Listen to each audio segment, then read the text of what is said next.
sa apat na ahon strategic pillar ang isinagawang strategic planning ng City of Malabon University sa lalawigan ng Cavite mula July 20 to 22. Ang apat na strategic pillar ay academic excellence and advancement, human development and holistic formation, outreach, innovation and research at network governance and nation building. Nakaangkla ang mga ito sa layunin ng universidad na makapagbigay ng mas maayos na serbisyo para sa mga estudyante at komunidad. Makatutulong din ang planning upang maihanda ang universidad sa ISO requirements at application for accreditation sa PACOCOA.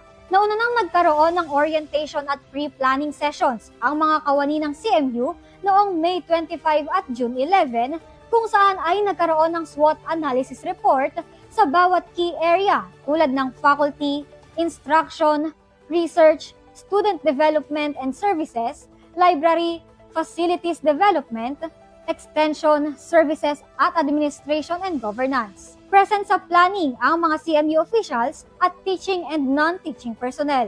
Dumalo rin sa aktibidad si Malabon City Administrator Dr. Alexander T. Rosete. Narito ang mensahe ni Dr. Rosete at ang aming panayam kina University President Dr. Glenn D. Videleon, Vice President for Academic Affairs Dr. William D. C. Enrique, at Vice President for Administration and Finance Dr. Porfirio R. Catolico Jr.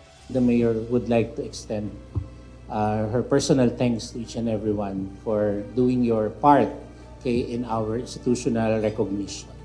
There, I think, are many unsung heroes out of that institutional recognition. Each and every employee, professor, the teaching and non-teaching staff have done their part so well. Kaninang discussion about strategic pillars, mas makakatutok na tayo dun sa mga needs ng mga students, and then based on the discussion earlier, we're going to open additional programs so that our students can choose.